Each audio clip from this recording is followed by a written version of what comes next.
For the sake of time, I'm just going to go ahead and get started. I'm going to introduce the Food Shed Alliance, and we have a lot of great panelists, presenters with us tonight. So I want to let everybody get going. So feel free, everyone who's with us live, to drop in the chat any questions you have throughout the whole time. If you want to share with us maybe where you're coming in from, and if you have a farm and maybe what the size of that farm is, and a little bit about yourself and your growing practices, feel free to share that with us. So anyway, let's go ahead and get started. So my name's Tess. I work with the Food Shed Alliance. We're a nonprofit organization based up in northern New Jersey. We focus on helping farmers, feeding people, and protecting the environment. So we have a number of different programs that tackle those things. We're devoted to increasing farmland access and business viability for farmers. We rescue surplus food from local farms and donate it to people facing food insecurity. And we protect the environment through farming practices and through watershed education to ensure the health of all of our communities. So thanks again for joining us, everyone. And without further ado, we're going to get started with Ty Colon from NRCS. Ty, take it away. Thank you, Tess. I'm gonna go ahead and share my screen, and good night, everyone. Oops. Screen.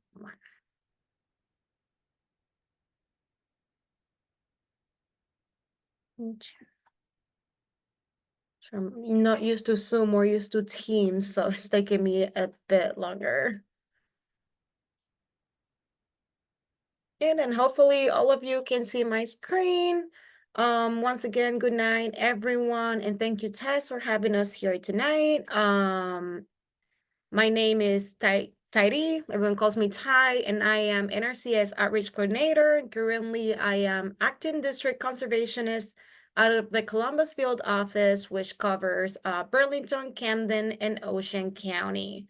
Tonight we'll be talking a little bit about, who is NRCS, what we offer, how can we help you, or how can we work together. So hopefully a lot of good things come out tonight.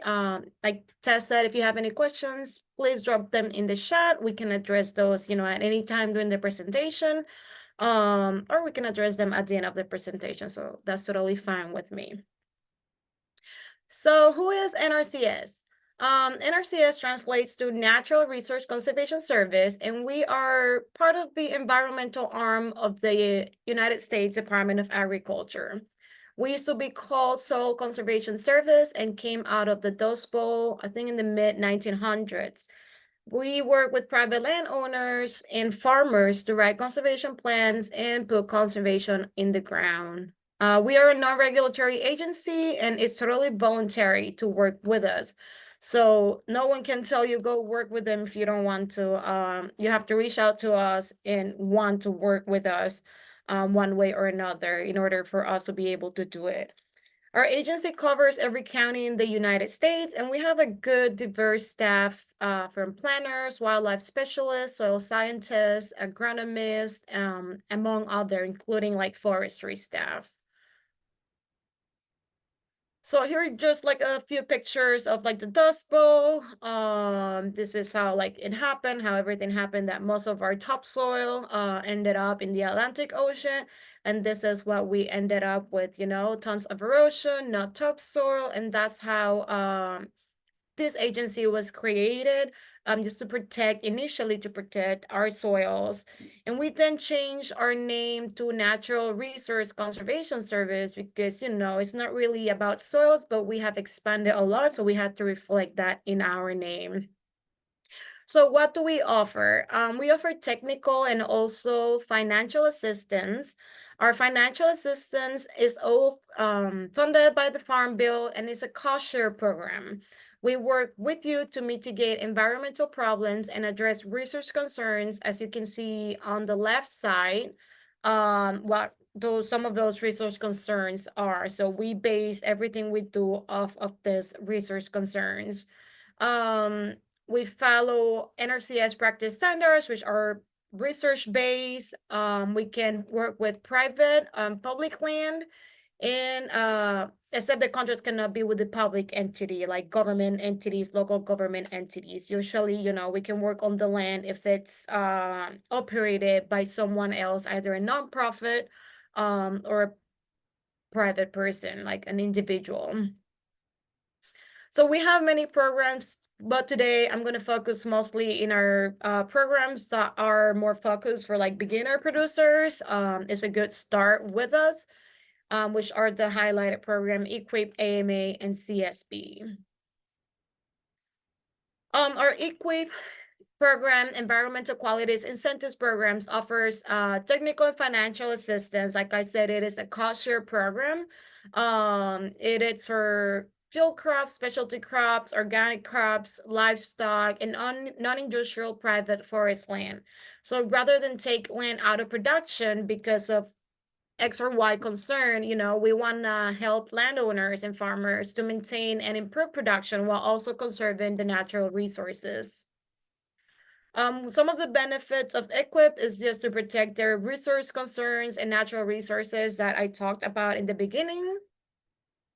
Later on, I will talk a little bit about what are the main practices that we do here in New Jersey.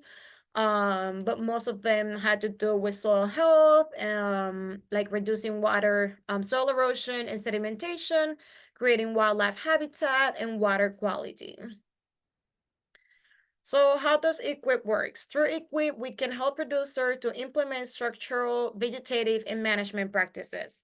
So for example, if you want to improve your irrigation system for a more efficient irrigation system, then we can help you with technical assistance, and also we can help you with a cost share money through a contract to pay for that change in system. And when I say going from a regular system to a more efficient system, will be like going from a traveling gun to a sprinkler.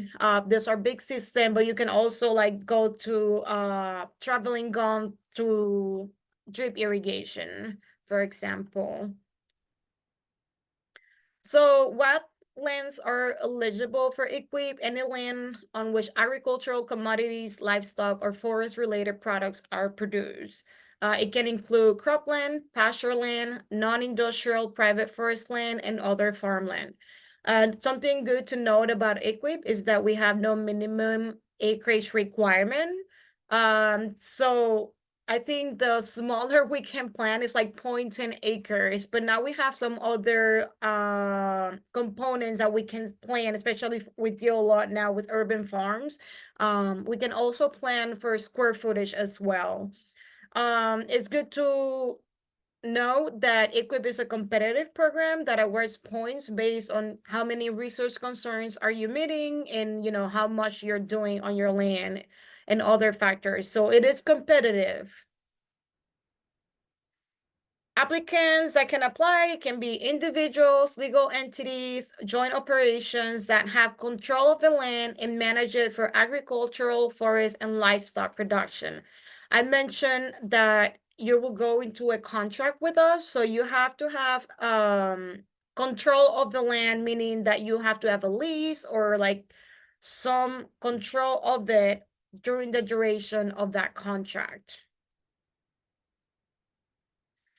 So these are some of the EQUIP benefits. The program has a $450,000 payment limitation per farm bill, and we're still operating under the 2018 Farm Bill. So for historically underserved, which includes beginning producers, limited resources, and socially disadvantaged producers, it provides 90% of the cost share. For non-HU, it provides up to 70%, 75% of the cost share, and payments are made as soon as the practice is certified and meeting our standards. The payments are made after you implement the practice and not before. So it's like a cost share, but it's kind of behind. But for HU participants, there are some benefits that we'll talk about it a little bit later in the presentation. So our other program is our AMA program. So this program works very similar to EQIP in terms of practices we cover in eligible land. Some of the main differences is irrigation history requirement. For EQIP, you need irrigation history for us to help you replace for a more efficient system. And also the payment limitation, which is less than EQIP. But payment rates are the same. It's 90% kosher for historically underserved, like beginning farmers, and 75% kosher for non-historically underserved producers. And for irrigation, you don't need irrigation history. And this program is not available in all states.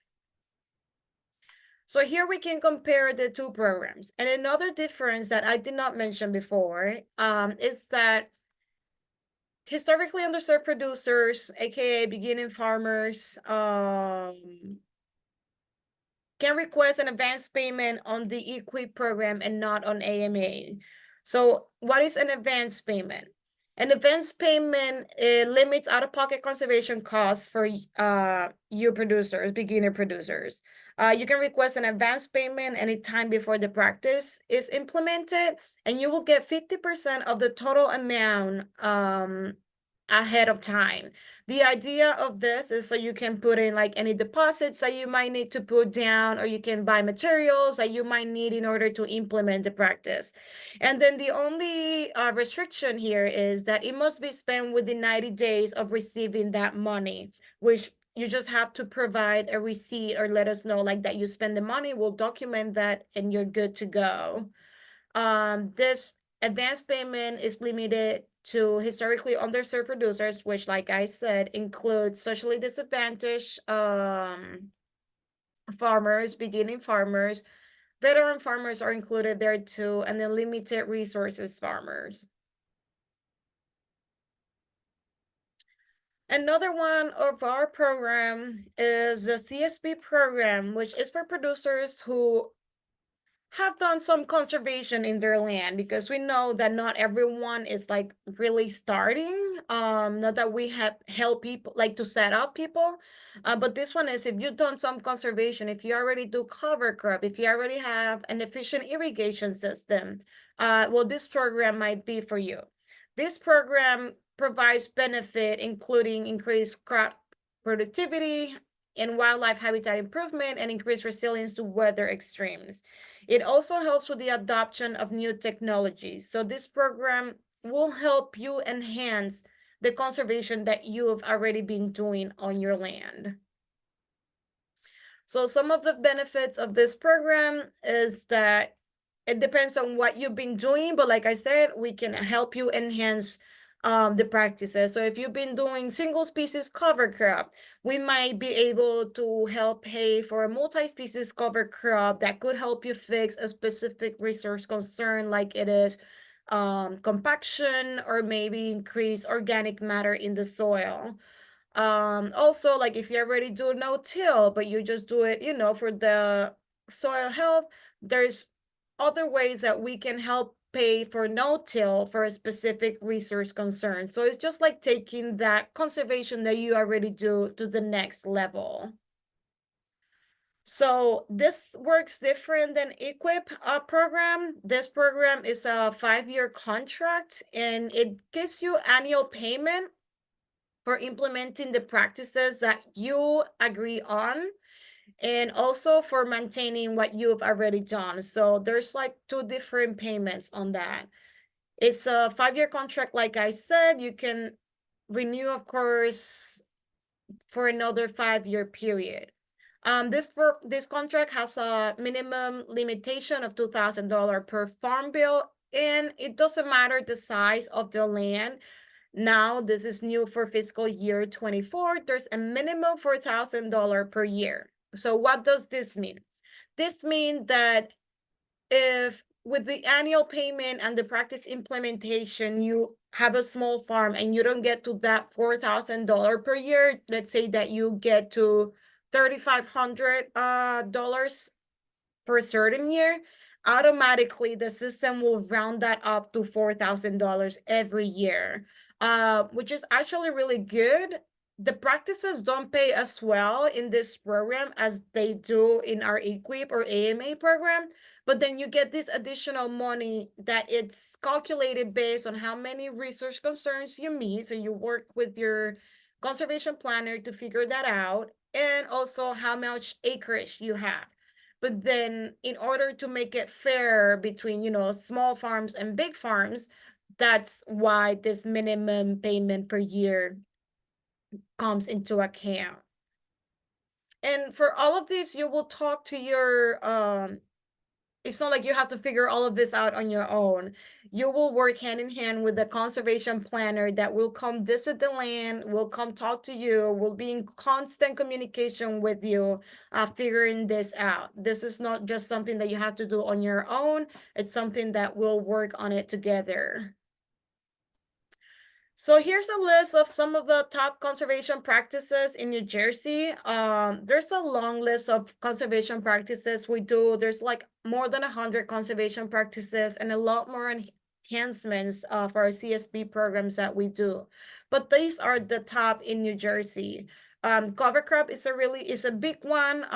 Brush management and forest stand improvement are more, well, including prescribed burning, are more for forested lands. Sprinkler system, like I said, is through EQUIP, you can update your system for a more efficient one, or even if yours is old and broken, getting a new one might be more efficient than using the current one. And then through AMA, you can get a new system, but AMA has that payment limitation of $50,000 per year, which that changes things a little bit. But like I said, we will work with you through all the steps. You don't have to like figure it out all on your own. We will work together on this.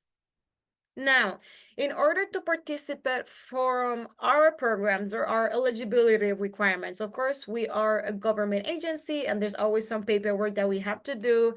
But then we have our sister agency, the Farm Service Agency. And you have to establish your farm records and complete some of these eligibility forms with them.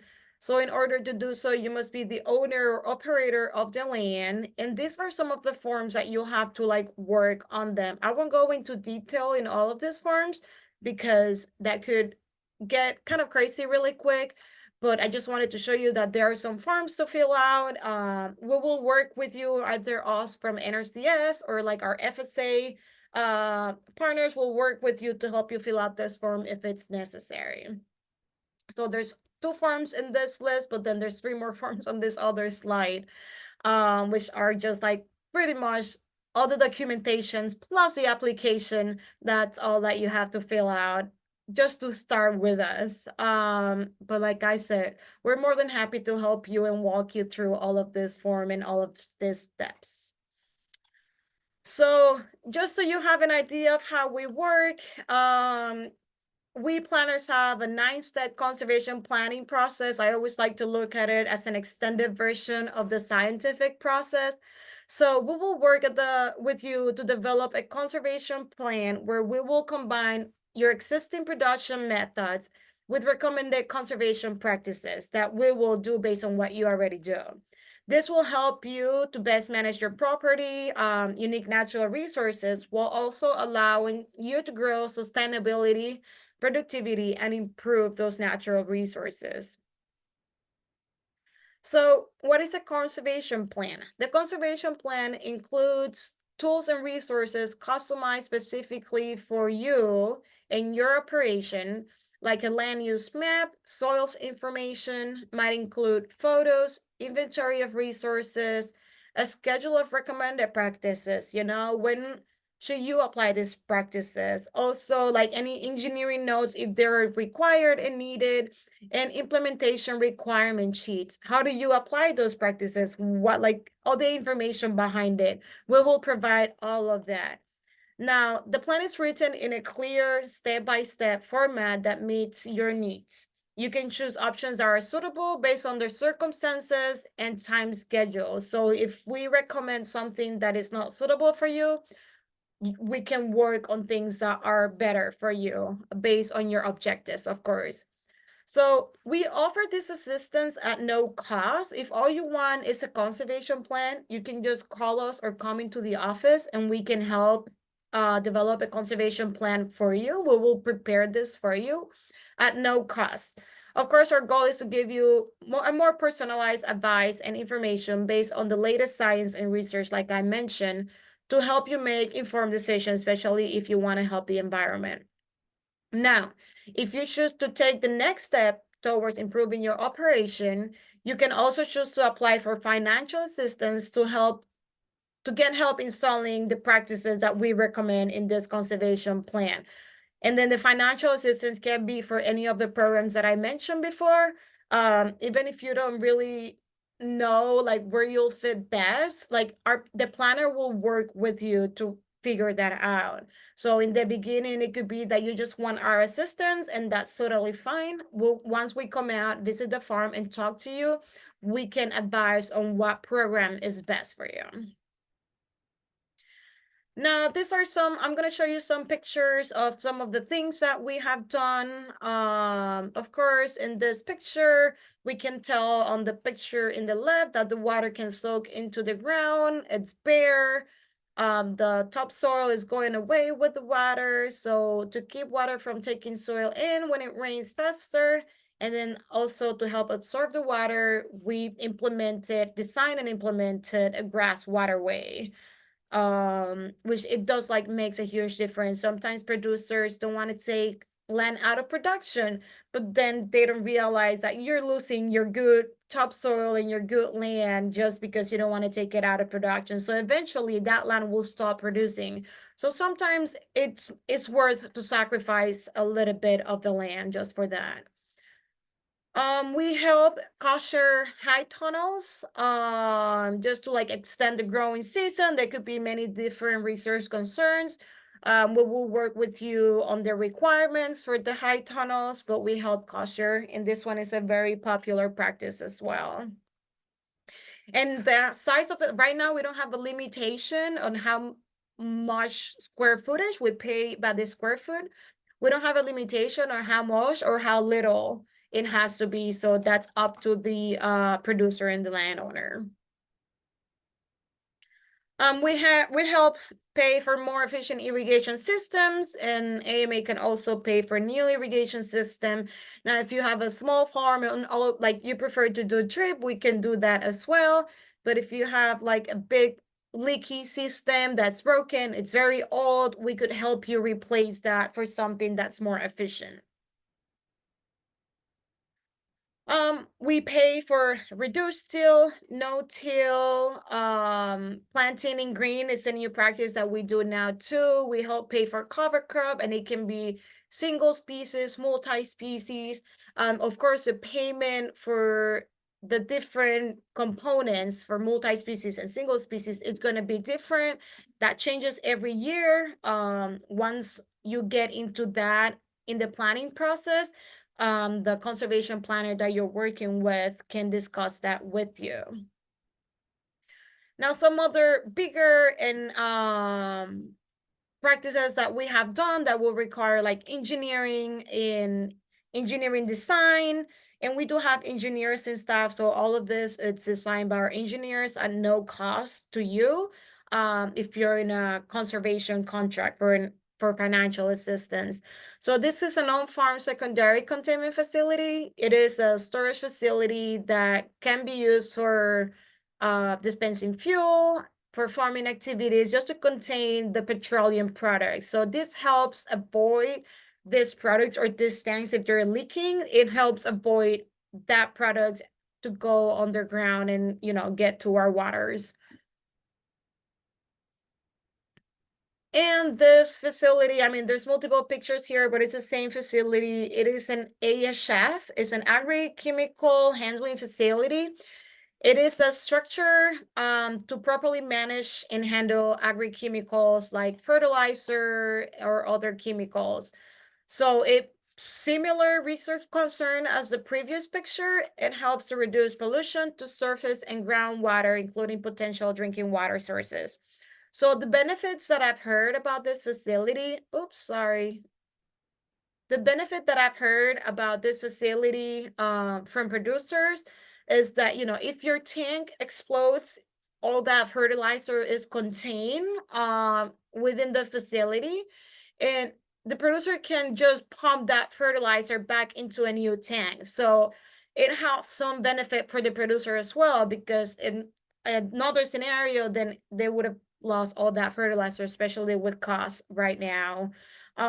So these facilities come in all shape and sizes. They can be a drive-through, they can be closed, they can be just like backed up, but it all depends on what you have on your operation, and the engineer will design it to what you have in your operation. So this is a little bit of the pictures. Now some things to remember, it's you can sign up anytime for either technical assistance or program funding. You have to establish your farm records with FSA. Even if you come here and sign up without having records with FSA, do not worry. We will send you to them and we will help you get those records established. There are eligibility requirements that must be met, like all of those forms that I show you, which we will, of course, help you through those forms as well. There's no minimum farm size or minimum farm income to participate with us. And something important is that participation with us is totally voluntary, and we are a non-regulatory agency. So the sign-up period for EQIP and AMA actually ends in early fall. So if you're thinking about it, I would say contact your office soon, just so you can get the ball running and just having discussions about how we can work together and which program might be a better fit for your farm. Um, the sign up for CSP ends tomorrow. So if you think you might have a shot in that program, you're more than welcome to like ask me or give me a call. I can put my email later on the chat. That way you can reach out to me and we can work to getting that in. And we accept applications anytime, but then because we have specific sign up periods, it might just take longer for us to work on your application. The funding programs are competitive. They're competitive in terms that we look at different things like location, resource concerns, access to a market to like sell your food and stuff like that. So it will be based on that, and also national, state, and other local concerns. Your plan remains totally private, and we cannot share any information without your consent. If there's someone that's asking us for any information regarding your plan or your farm, we cannot share unless there's a form that's filled out by you with your signature authorizing us to share with that specific person. So everything is pretty much between us. It's important to know that it is a contract. You'll be entering a contract with us. You will have to pay upfront costs unless you qualify for the advance payment option. Um, we will give you a timeline, and you have to make sure that you implement the practices within that timeline. Now, we know that stuff happens all the time. I always say communication is the most important part.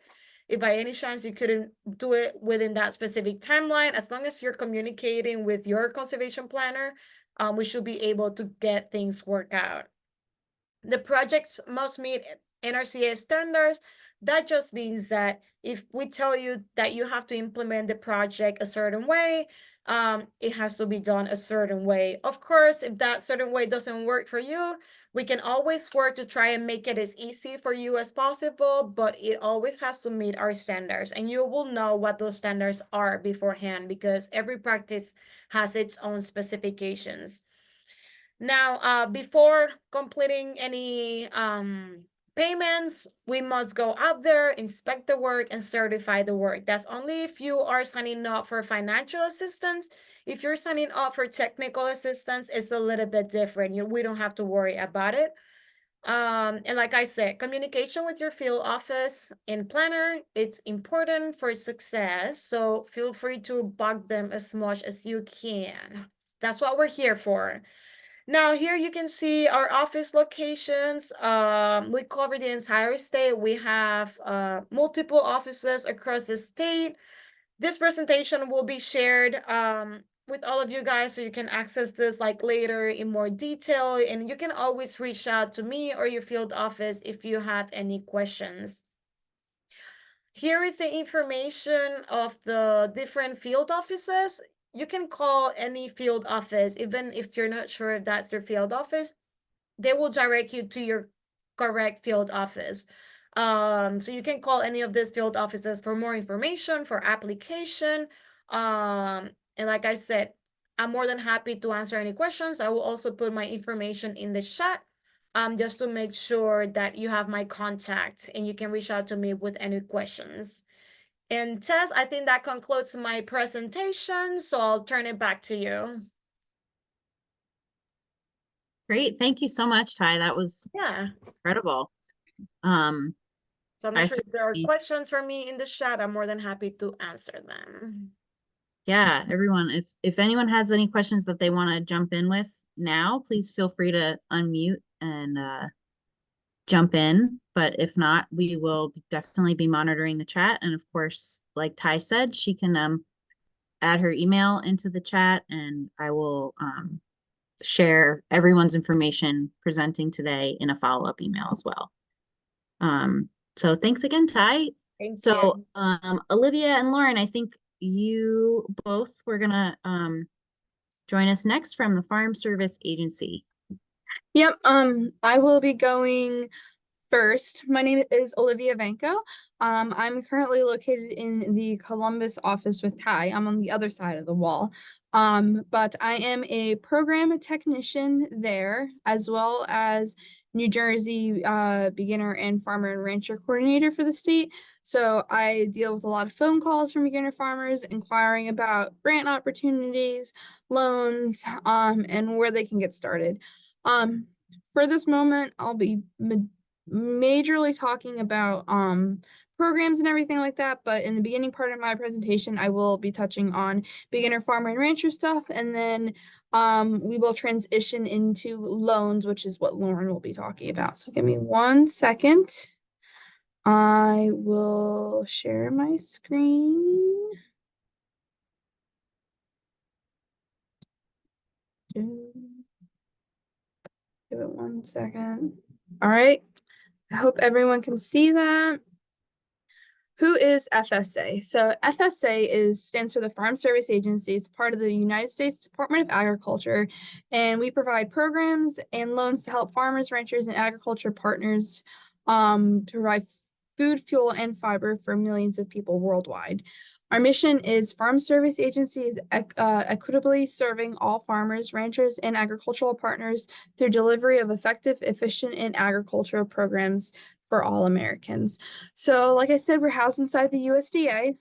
We work closely with a lot of agencies like NRCS, as Ty mentioned, with a lot of program eligibility paperwork, as well as RD, which is rural development, that deals mainly with housing and energy conservation aspects like that.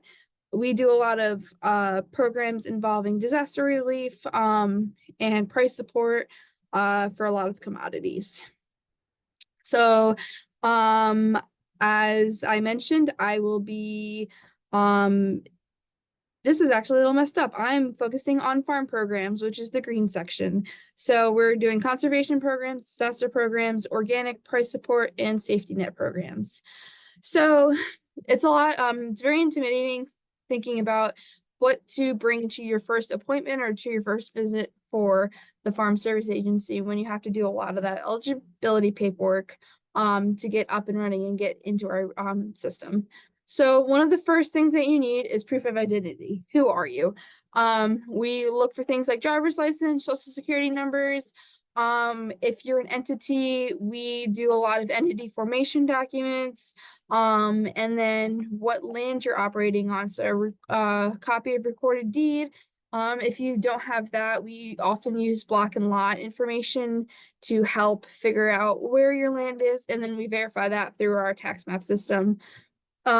Survey plat, rental, or lease agreements of your land if you don't own the land that you are currently working on. You don't have to have any property to participate in FSA programs. However, if you do some of our programs like acreage reporting, you have to have some land in the system to be able to be considered actively farming. All types of entities as well as individuals are welcome. So these include estates, corporations, trusts, as well as individuals. So if you operate individually, we accept that as well. All of our paperwork and all our systems can support a vast majority of entities. So there are some farm loan programs. Lauren will be touching on those. So we're going to be going into beginner farmer and rancher next. This is one of my collateral duties inside the agency. I work with a lot of producers that call in and are looking to get started. They're not really sure how to get started or where to get started, looking for resources and help to be able to get them on their feet to get moving with that. But according to FSA, a beginner farmer and rancher is considered someone who has not operated a farm or ranch for more than 10 years, meets the loan eligibility requirements of the program to which he or she is applying for, and 3, for a farm ownership loan, does not own a farm greater than 30% of the average size of the farm in the county. There are some other people that fall under this category, including socially disadvantaged and veteran farmer and ranchers. So socially disadvantaged or historically underserved producers are considered applicants who are part of socially disadvantaged group that have been subjected to racial, ethnic, or gender prejudices because of their identity as a member of a group without regard to their individual qualities. These include African Americans, American Indians, Alaska Natives, Hispanics, Asian Pacific Islanders, and women. Going into this, we have a certain form during our eligibility steps that fill out that you check off if you meet one of these categories, and it subjects you to reduced payments for things like NAP and free crop insurance for NAP, and you get a little bit of a higher payment limitation on some of the programs that are ad hoc that we go through and are come out year to year. Veteran farmer rancher is pretty self-explanatory. It's someone who served in the armed forces that has not operated a farm or ranch for more than 10 years and has obtained a status as a veteran during the most recent 10-year period. For the entities requesting veteran farmer rancher status, 50% of your members or interest has to be held by veteran farmer rancher. Getting started with the USDA, as I mentioned before, get in contact with your beginner farmer and rancher coordinator. That is me. So if you're someone that is looking to get started and has a lot of questions but doesn't really know where to start, you can absolutely give me a call. I'll go ahead and drop my phone number in the chat and we can have a talk, and you can email me and I can provide you with some resources or answer any questions or give you some guidance to see where you're at and where you're looking to go. Your local USDA service center, there is a service center located if you go to the website, and you can figure out which office that you should be at. I'm located in the Columbus office, so I do Burlington, Camden, and Ocean counties. However, I do have contacts in all of the offices, so I can direct you to the office that you need to go come time for eligibility stuff. You will be able to visit one-on-one with the Farm Service Agency and our NRCS staff to be able to go through those documents, figure out what you need to fill out, and we can walk through those documents with you one by one and really have you understand what is going on as you sign up for them. These look like loans. Yeah. Lauren, Olivia, these are sorry. Do you want me, I think these are actually all for me. Do you want me to go ahead and kind of go Absolutely. quick and then jump into farm program after? Mm. Okay. Let me go ahead and jump in then. Sorry about that. So I will go ahead and share my screen then here real quick. I am Lauren. I am a farm loan officer in training. And I'm also new to New Jersey actually as well. So I came from the Midwest. Let's see here. All right. Welcome to the Garden State. Thank you. It's been good so far. So I won't go through these first ones that she already went through. Let's see here.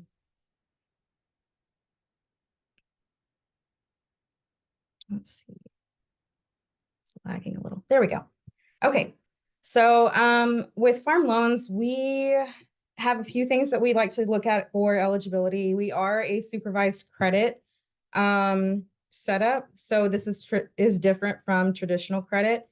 FSA is the lender of first opportunity for those who may not otherwise qualify for ag credit with a commercial lender.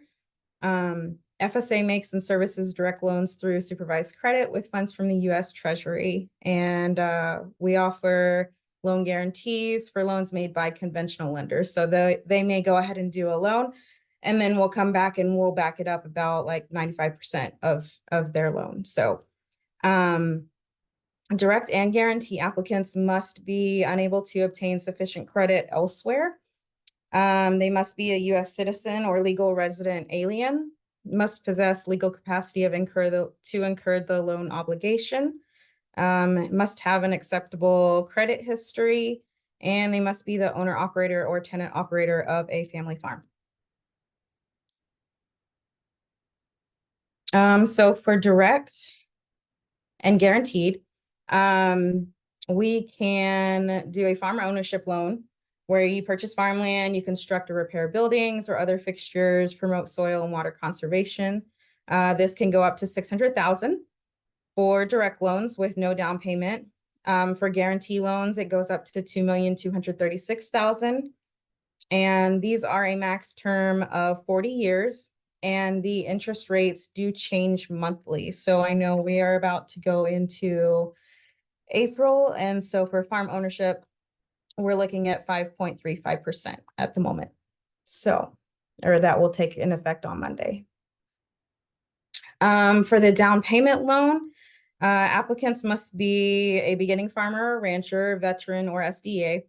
The way this loan works is that essentially a participating lender of your choice will finance 50% of it. And then we will come in and we will do 45% of it. And then you will also give us a 5% down payment. So let's see. The max loan amount, the 45% that we can do is $300,150. Balance of the purchase price may not be covered by the down payment. And the loan applicant's down payment may be financed by a commercial, cooperative, or private lender, including the seller. Our farm operating loans, direct and guaranteed, we can use that to purchase things such as livestock, farm equipment, fuel, chemicals, feed, seed, insurance, etc. These go up to $400,000 for direct loans, and then again up to $2,236,000 for guaranteed. The repayment term for these, we do have an annual operating that is a year, and then we also have our term loans, which can go up to 7 years.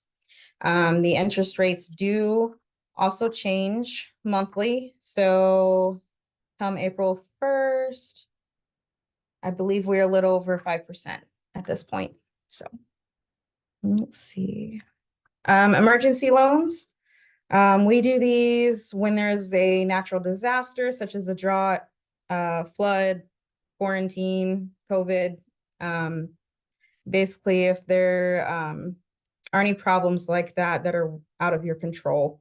It covers physical and production losses up to $500,000 for the direct loans.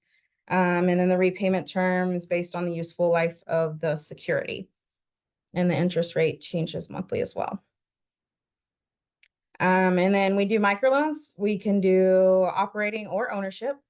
It provides flexible access to credit for small farming operations. So if you're just getting started, you just need, a little bit for to get your operation going. We can offer these. So it is a little bit more of a simplified application process, and it's up to $50,000. Youth loans are for our younger youths that are wanting to get started in agriculture. So we will finance income producing agriculture related educational projects for youth between ages 10 and 20. Project must be of modest size and be developed and carried out by youths participating in 4-H, FFA, tribal youth organizations, or similar agricultural affiliated groups. Maximum loan amount is $5,000 and provides practical business and educational experience in agriculture related projects. And these are some of our network, some of our people that we work with, and they have great resources for beginning farmers and any questions that you may have. And these will also be shared, so you'll be able to look at these later on if you need to. Does anyone have any questions for me?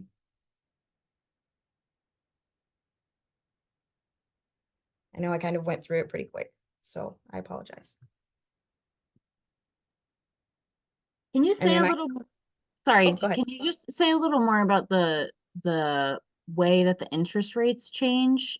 If you can, Yeah, so basically each month we get a new interest rate. I mean, that's pretty much by higher up than me. The government decides to go ahead and increase or decrease the interest rates here.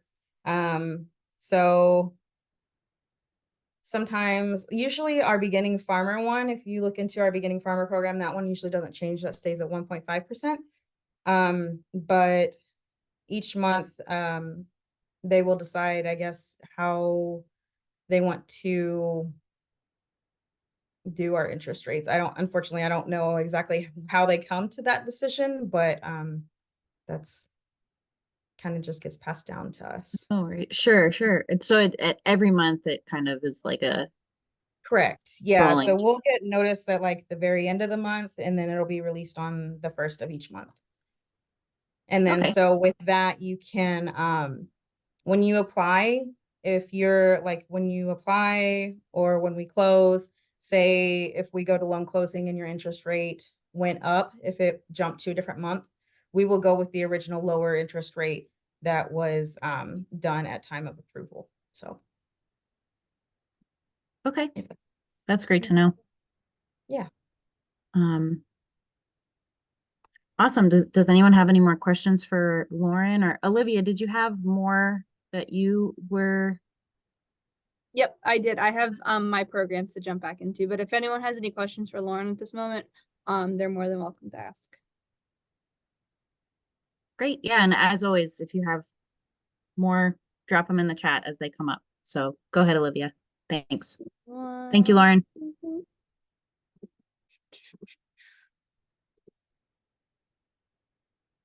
Okay, we will jump back into some programs. So one of our programs that we offer is CRP. So in exchange, this stands for Conservation Reserve Program. In exchange for yearly rental payment, farmers enrolled in the program agree to remove environmentally sensitive land from agriculture production and plant species that will improve environmental health and quality. Cost share to establish the conservation practices are available. These contract lengths tend to be 10 to 15 years. And there are a couple different sign up types. So you have continuous, general, and grasslands. Grasslands don't really apply to anything out here. These are more Midwest programs. This program is also more prevalent in the Midwest. However, we do have a little bit of CRP here in New Jersey. Just a lot of our land isn't super eligible for it. We don't have a lot of wind erosion. We don't have a lot of super sensitive land. However, we do have a little bit. We do have a couple programs in the state, but this is mainly a Midwest program. So Conservation Reserve Enhancement Program, which is CREEP. is a partnership between NJ, state government, and FSA. So we partner with the state on that. And state acres for wildlife enhancement help restore functional grassland, support marsh migration, connect wildlife corridors, and increase acreage of shallow water wetlands in targeted focal areas. General CRP, you could talk to your local office in whatever county that you reside about available conservation practices that are available under General CRP. That sign up is March 4th through the 29th. So like Ty, we do have a program deadline tomorrow. Grasslands, again, that's not super applicable to this area, but it's under great threat to conservation or conversion sports, keeping ground as grazing areas, and that sign up is from April 29th to May 24th.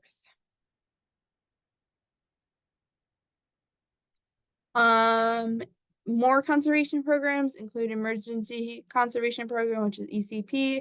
It helps farmers and ranchers repair damage to farmlands caused by natural disasters. Examples include debris removal, fence restoration, restoring conservation structures. Again, this is super prevalent out west with the tornadoes that happen, as well as down south with a lot of the flooding that tends to happen. This is a cost share program, so up to 75% of the costs of implement practices and up to 90% for a limited resource farmer. So again, that is that beginner farmer and rancher coming into play. The limit is $500,000 per person or entity. We also have EFRP, which is Emergency Forest Restoration Program. It helps owners of private forests restore forest health damaged by natural disasters. Again, 75% cost share up to $500,000. We don't see a lot of this. A lot of our damage comes from prescribed burns and everything like that. But again, out west, and especially in that California region where they have a lot of wildfires, this tends to come into play. We do have some disaster programs as well. Non-insured crop disaster assistance program, NAP, is kind of an insurance policy for crops that aren't covered by traditional crop insurance. So this provides financial assistance to producers for non-insurable crops with low yields, loss inventory, or prevented planting occurs due to natural disasters. So again, this could be flooding, this could be hail damage, this could be excessive heat, drought status, anything like that. Out west, you have in other areas, you have things like derechos, tornadoes, big hailstorms that come out, everything like that, wildfire, everything like that. There are a couple different coverage levels that you can have. Basic, which is free to those who sign that 860, which is that beginner farmer and rancher socially disadvantaged veteran form, has a 50% loss and a payment at 55% of average market price. You also have the option to secure buy-up coverage, which is 50 to 65% loss yield and a payment at 100% of average market price. There are costs associated to this. If you choose to have buy-up as a SDA beginner farmer and rancher, it does come at a reduced cost. There are a couple of stipulations that you have to meet when doing this. You have to acreage report with us that I mentioned previously during your selected time. So if you're doing a lot of summer crops like grain crops, corn, soy, wheat, which isn't covered by NAP insurance, that is a July 15th deadline, as well as a lot of your vegetables like tomatoes, cucumbers, carrots, lettuce, that does qualify in the NAP program, and that is also a July 15th deadline. If you do experience a loss, you have to call the office within 72 hours of noticing that loss to get that claim status up and running, and we can work on getting that claim together for you. At the end of the season, you have to report production for actual production history. Just turn in your numbers, how much you picked, what you sold, everything like that. As I mentioned, there are service fees and premiums. Service fee is $325 per crop, which maxes out at $825 per producer per county, and $1950 for multiple counties. Premium by coverage is acres multiplied by approved yield, multiplied by coverage level, average market price, and a 5.25% fee. So that maxes out at 15,750 per producer. And as I mentioned, the service fee is waived and premiums reduced by 50% for socially disadvantaged, limited resource, and beginner farmers and ranchers. More disaster programs include TAP, which is our tree assistance program. Producers who suffer financial or loss for orchardists and nursery tree growers to replant or rehabilitate eligible trees, bushes, and vines damaged by natural disasters. You have to have greater than 50% mortality rate per stand, which is above normal mortality. A lot of producers in the South region use this to grow blueberries and everything like that. And then we have some people who do nursery trees that also tend to experience some losses due to funky weather events that utilize this program. Another disaster program is the emergency assistance for livestock, honeybees, and farm-raised fish, better known as ELAP. USDA tends to be a bunch of alphabet soup, so we have a lot of acronyms like TAP, ELAP, FSA. So it tends to get a little confusing, but once you get into it, it becomes a little more understandable. But ELAP is financial assistance for losses due to adverse weather conditions and disease. Payment is based on a national payment rate times the number of livestock, honeybee, farm-raised fish lost in excess of normal mortality. National payment rate is 75% of fair market value, 95% for socially disadvantaged, limited resource, or beginner farmers. Farm-raised fish include aquaculture, so that's oysters and clams, and there is no payment limitation. We see this a little bit more with honeybees in this area, as well as oysters and clams, since we have a lot of producers that live on the coast and do a lot of aquaculture. Do have some organic programs for those that are interested in farming organically. One of the bigger ones that we tend to see is OCCSP, which is Organic Certification Cost Share Program, which provides organic producers financial assistance to reduce the cost of their organic certification. Operations receive up to 75% of their certification cost, up to $750 per scope. So you get 75% up to $700 of your costs to get that certification for your organic. 2023 sign-up has closed. 2024 sign-up has not opened, but if that is something that you're absolutely interested in, reach out to your local county office and ask to be put on that list to be notified when that opens up. We do have safety net programs as well. This is one of the programs that I cover, which is ARC PLC, which is Agriculture Risk Coverage and Price Loss Coverage. So this provides revenue loss coverage at county level. ARC, which is Agriculture Risk Coverage, when combination of price and yield are below 80%, 86% of prior years. CO uses county averages. IC, which uses individual farm yield calculations. PLC is when the national price is below, excuse me, the effective reference price set in statutes. Payments are made on base acres, which is a farm specific crop acreage of commodities established in the past. Again, this was set probably in like the late 70s, early 80s. Once you have base acres, you can't do anything to change it. You can't get more, you can't get less. What is set, and it depends on what you have. You don't have to plant what is set as base acres on that farm in order to be eligible.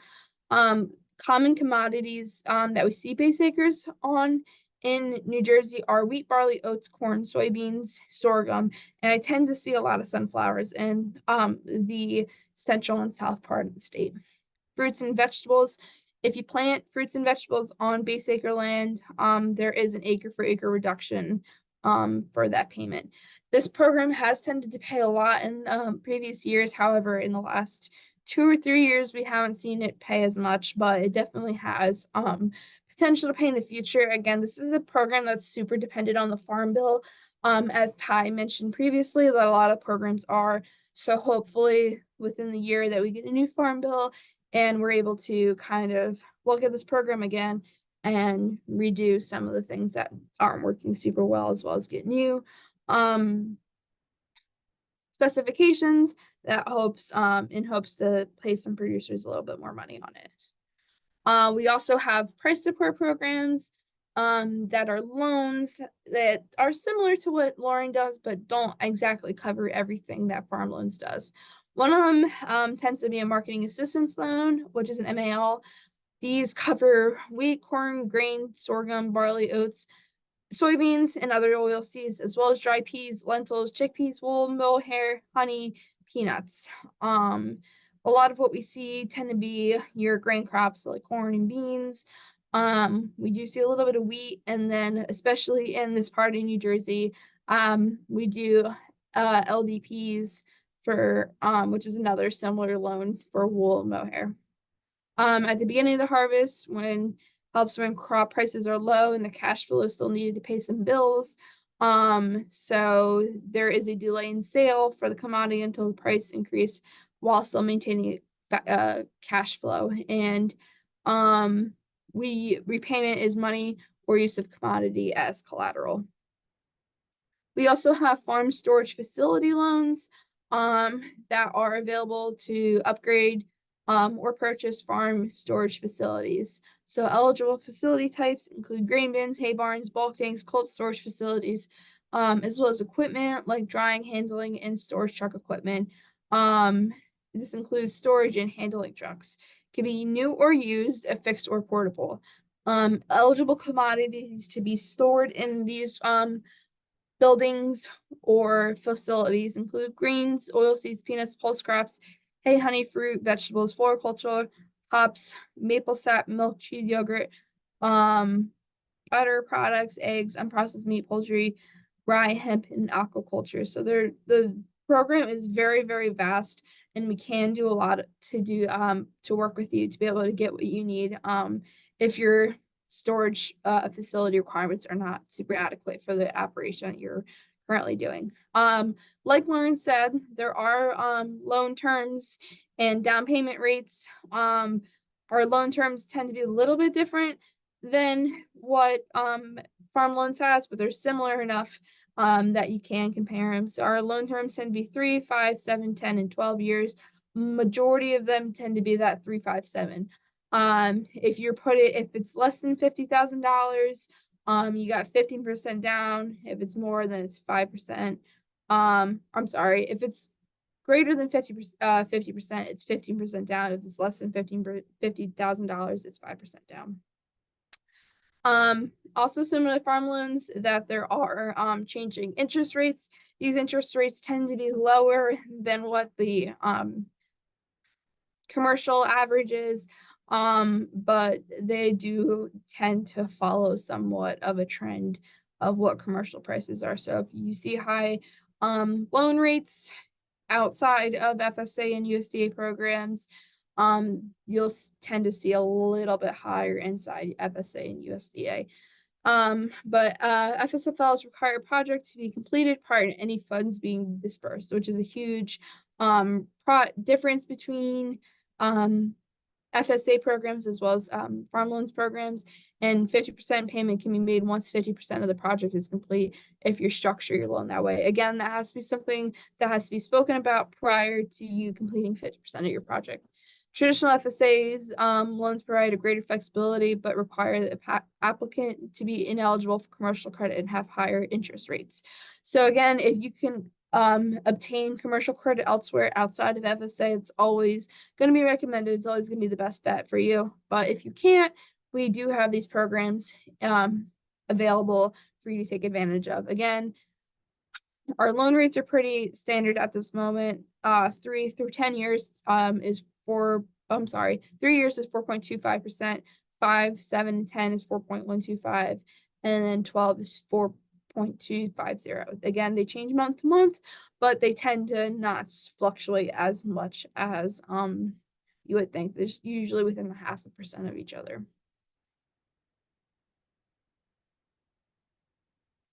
As Ty mentioned, we do have service centers across the state. They tend to be the same. NRCS, FSA, we tend to be grouped together, but these are the addresses and the where they are located inside the state. So I am down here in Columbus, and then we have Vineland, Woodstown, Freehold.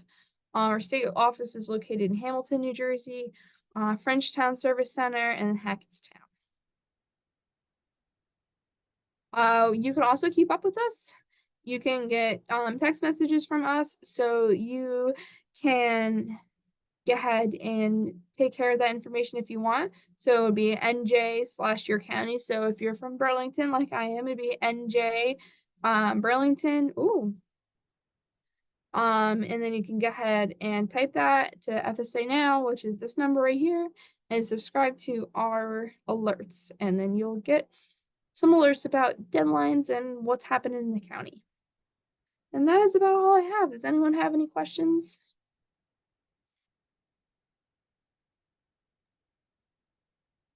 I just signed up for text messages from my phone. It's good. I'm not signed up for them. I probably should be, considering that I work for them and I should see what everyone's seeing. But I get from a lot of producers that it's super helpful. Nice. Cool. So we did have a couple questions in the chat that seem to be answered. Thank you, Lauren. But I just wanted to maybe open that up to see if James, if you wanted to have any more discussion on your question. It was mentioned that beginning farmer loans are fixed at 1.5% regardless of the federal rates. Is this the case for all loan types, including the direct ownership loans capped at 600,000? And Lauren jumped in the chat, but I just thought maybe we could talk about it here if anyone had any additional thoughts on that. Okay, James says it's fully answered, so thank you. So, Lauren, I don't know if you want to just say what you wrote in the chat. I'm still learning this Zoom thing, so I don't know if the chat gets translated to the recording. So I just want to make sure that everybody watching the recording later will get that answer too. Yeah, absolutely. So the 1.5% interest rate is actually for our beginning farmer down payment loan. And this is generally if you're going to be purchasing a farm. So it'll be for your farm ownership loan. So that's usually where it's applied. It can change. It usually doesn't, but I can't guarantee that it will never change. So, but yeah. Great, thank you. And I saw that you answered another one in the Q&A, so just want to make sure that that one gets recorded too. So can any FSA loans be used by producers to help with NRCS project costs? Yeah, so it kind of depends on the circumstances. We can work in conjunction with NRCS on a project. If you've already received financing for some of the project and say you need more money, we can finance or help finance some of those costs. And then we can also just turn around and do like an assignment where maybe your future payments would go towards your loan payment instead. But totally just depends on the circumstances. So. Great, thank you. But yeah, if you have any questions, feel free to give me a call or email, anything like that. Perfect, thanks. And I saw you dropped your information in the chat. Thank you. Yes. And again, we will send the recording to this and everyone's contact information and presentations to everyone probably tomorrow. So let's, I guess, move on to Sandra from Department of Agriculture, and we can pause again for questions at the end. Thank you. Sure. Thank you, Tess. Let me share my screen.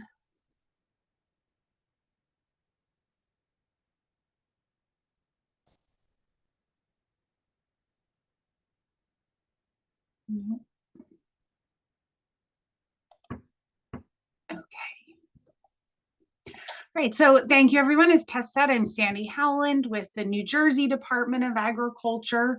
I work in our Division of Agricultural and Natural Resources. I interface with producers quite a bit across the state regarding animal waste management, planning, water allocation issues, soil conservation districts, and with soil and water conservation programs.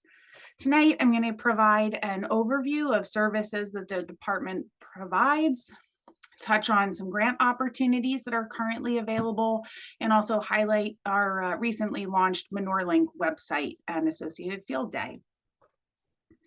I'd like to start. Many of you have probably heard we have a new Secretary of Agriculture, Ed Wingren, joined us just this week.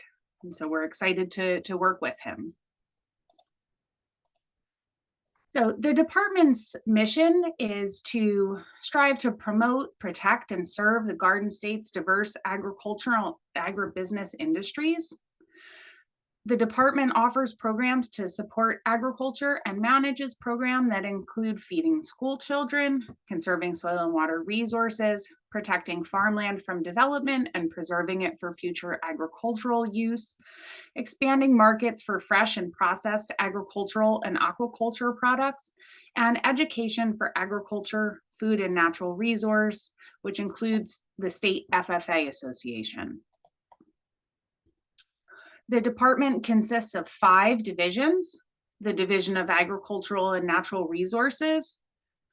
Some of the programs that we run are animal waste management, the soil conservation districts, new wildlife fencing program, aquaculture coordination, and agricultural education and Future Farmers of America.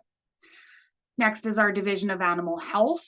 They run programs such as the National Poultry Improvement Program and the Beef Quality Assurance. We have our Division of Food and Nutrition. They run the Farm to School program, as well as local food for schools opportunities. Our Division of Marketing and Development is probably our most famous. They run the Jersey Fresh programs, which is now expanded to Jersey Grown, Jersey Raised, Jersey Seafood. And also our Division of Plant Industry, and they run programs like the Blueberry Plant Certification, as well as the Beneficial Insect Lab. So where might you find Department of Ag staff? We attend monthly County Board of Ag meetings. We also work quite a bit to assist producers through compliance assistance and a variety of programs. Many of our programs offer voluntary assistance in planning, even if they may be regulatory in nature. This would include the Animal Waste Management Plan writing, National Poultry Improvement Program audits, and also Organic, Sustainable, Regenerative Agriculture Program. Staff also works quite a bit with other regulatory agencies to increase their understanding of agricultural activities. Examples of this would be working with the Department of Environmental Protection's recycling program to help with agricultural exemptions such as leaf mulching or on-farm composting. We work closely with DEP Highlands and Pinelands commissions on the agricultural activities and exemptions for them, as well as DEP's water supply group for water allocation and permitting. So now I'll highlight some opportunities that the department offers. First, through the department as well as SADC, we have the Right to Farm program, which many of you have probably heard of, as well as agricultural mediation. The Right to Farm is a formal process, whereas ag mediation is a completely voluntary and informal mediation process to assist in progressive conversations to find a conflict resolution. And I also want to highlight our SADC's FarmLink website. If you're not familiar with it, I recommend checking it out. It's a listing website and referral center for farmers and landowners. And here.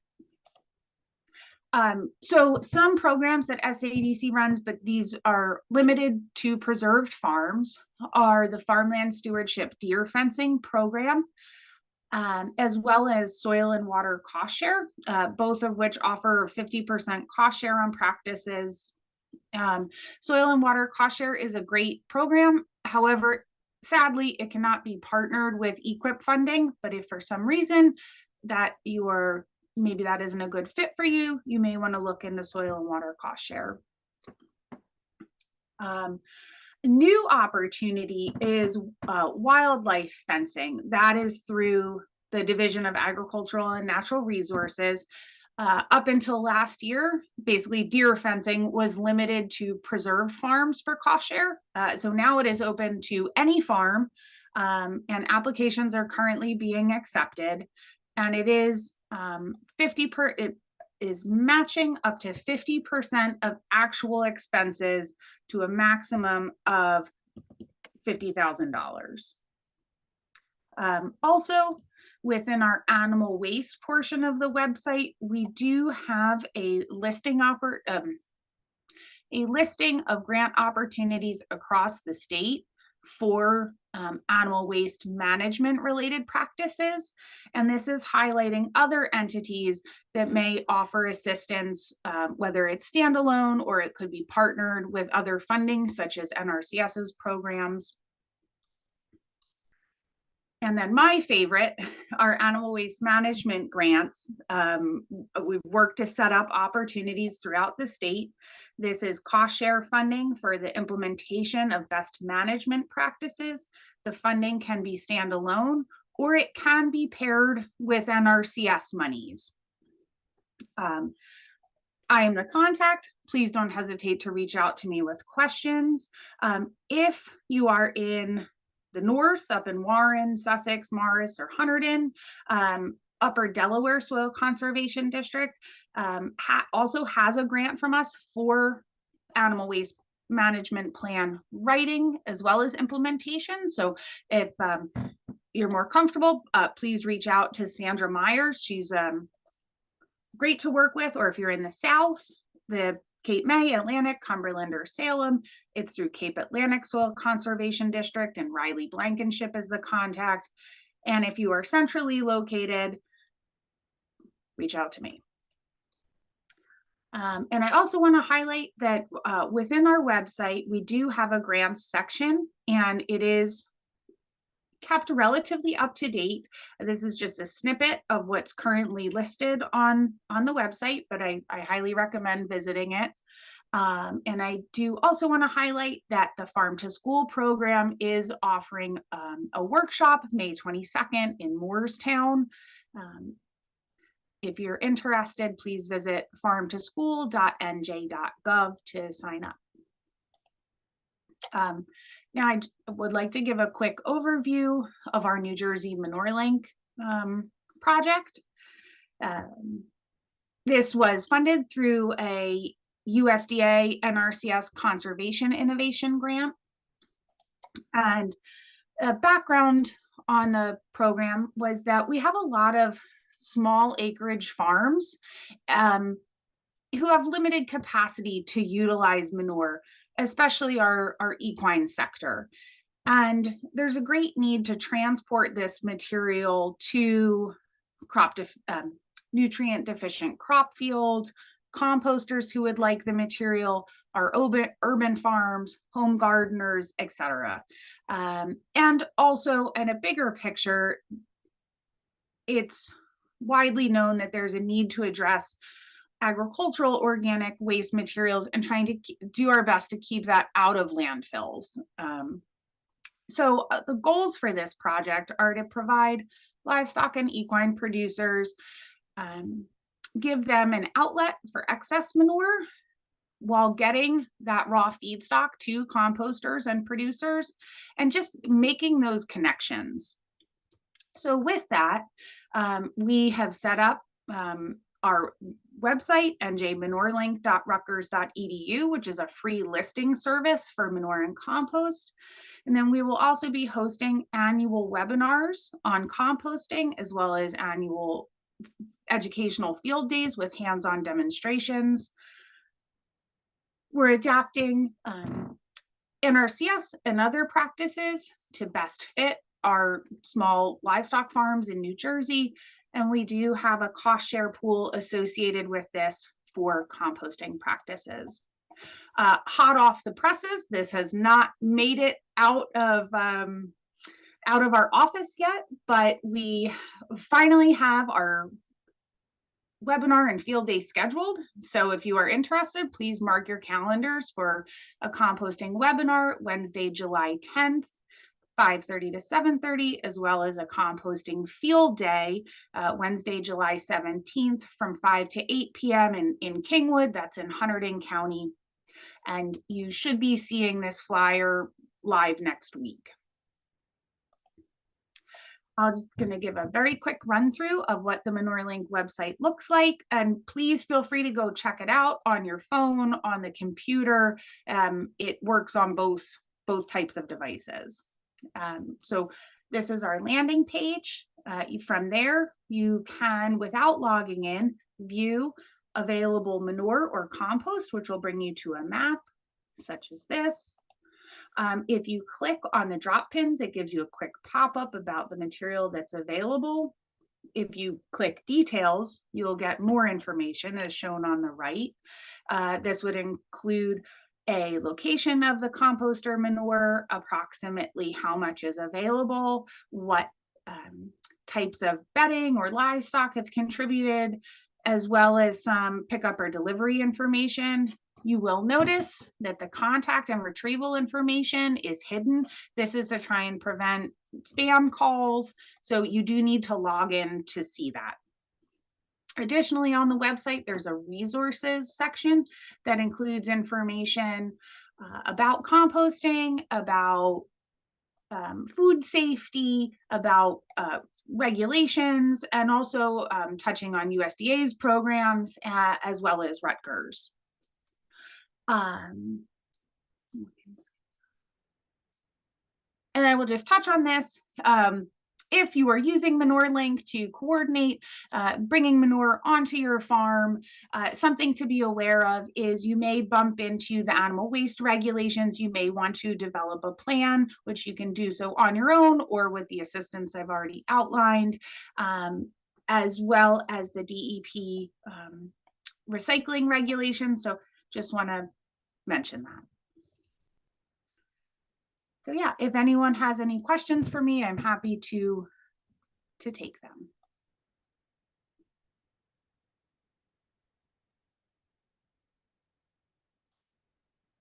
Great, Sandra, thank you so much. Can you share the dates for the webinar and the field day again, please? Yeah, so the webinar will be Wednesday, July 10th from 5:30 to 7:30. And the composting field day is Wednesday, July 17th from 5 to 8 in Kingwood, New Jersey at Dave DeFrange's Copper Creek Nursery. Awesome. Thanks for the exclusive plug. Yeah, sneak peek. That's awesome. Wow, what a great overview. I know there's so much more to all of your programs. And I really appreciate the kind of bird's eye view on everything. And I definitely want to connect with each of you for a little bit more information specific to some of our farmers in our programs. So yeah, but I definitely want to take this opportunity to let anyone else on the call that has any additional questions, and presenters, if you have anything additional that you wanted to add, please feel free to jump in and say that now. And yeah, Ty, jump in, please. I put it in the chat. I heard Sandra talking about the plans and stuff, and I remembered that something I did not mention in my presentation is that we NRCS help cost share for plans as well. It could be plans like forest management plans, supporting organic to like transition organic plans, soil health plans, and these plans are just a matter of like, we will tell you everything that you need to do, but you'll hire someone and they will write a plan for the reason. For example, if it's like to support organic transition, they will just write a plan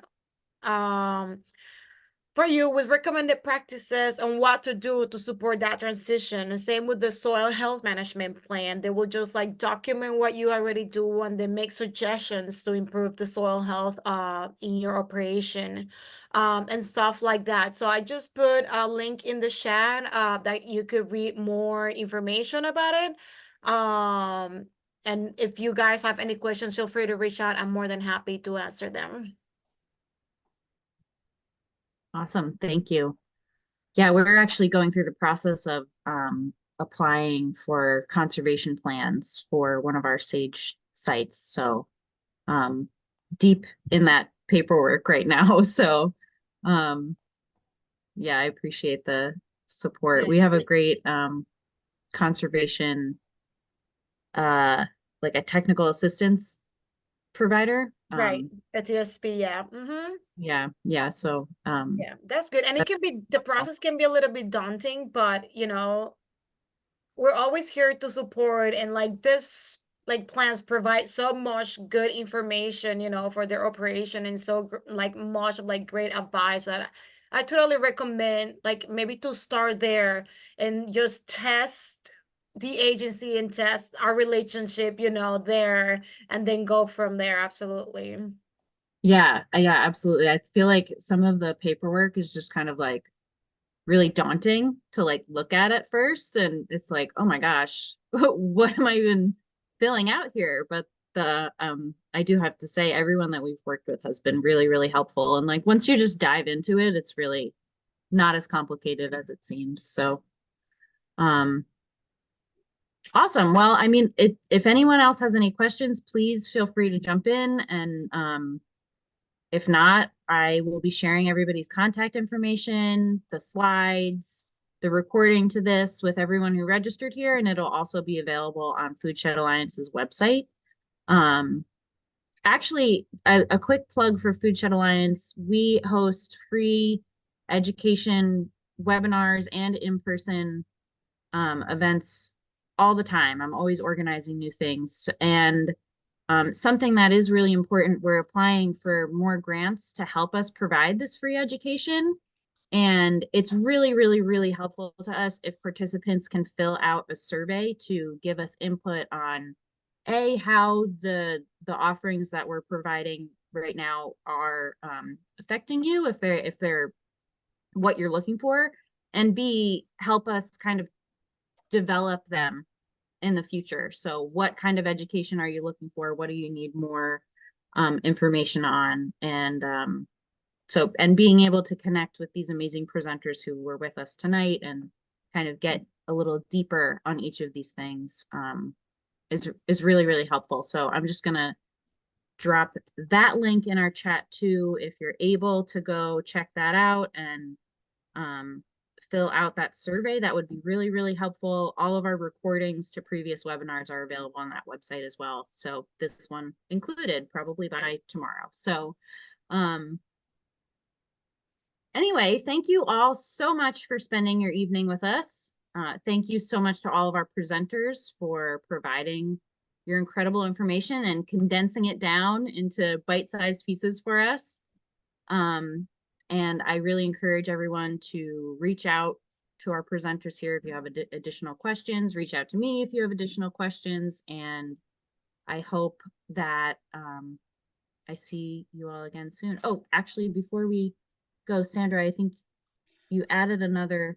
Yep, I had thrown in one more grant opportunity. I was waiting on an answer from, but there is just a specialty crop block grant available.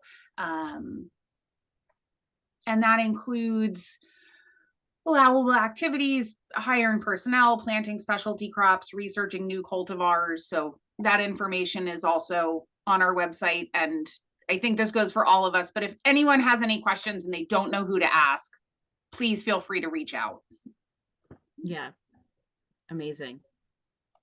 Awesome. Thank you all so much. And of course, follow up with us with any additional questions or concerns. Thanks, everybody, and happy spring. Thank you. Bye-bye. You.